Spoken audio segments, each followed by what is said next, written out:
গুণবতী নারী যে হবে স্বামীর সুখে সুখী হবে আর স্বামীর দুঃখে দুঃখী হবে। তুই যদি মোর অন্তরের কথা না শুনিস তাহলে মোর ব্যথা বেদনার কথা তুই জানবো কি করে? মোর সুখে যদি তুই সুখী না হইস তাহলে তুই কেমন পারি? শুনিস নন্দে শুনিস মোর মনটা কি করছে? ওরে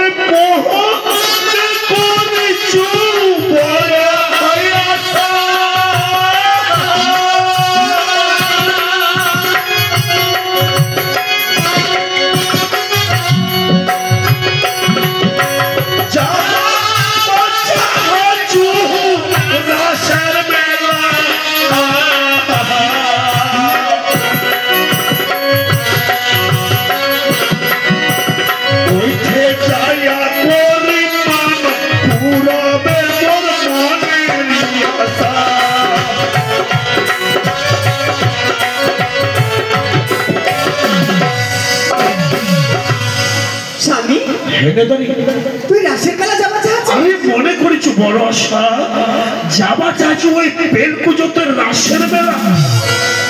ওইঠে যায় গরিব মানব পুরাবে মোর মনের আশা। আরে বুড়া বুড়িরার মুখে শুনেছি যে আমার হিন্দু জাতি হয় যদি দেব দেবীর কাছত মাথা নত করিয়া মানত করা যায় তাহলে নাকি মনের ইচ্ছা পূর্ণ হয়। তাতে 3 দিন ব্যাপী ওই বেলকুজোত রাসের মেলা লাগিছে।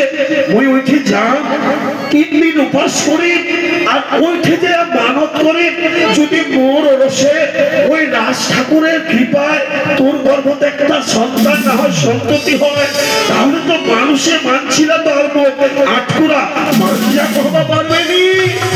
হ্যাঁ স্বামী, কথাটা তুই একদম ঠিক কইছিস।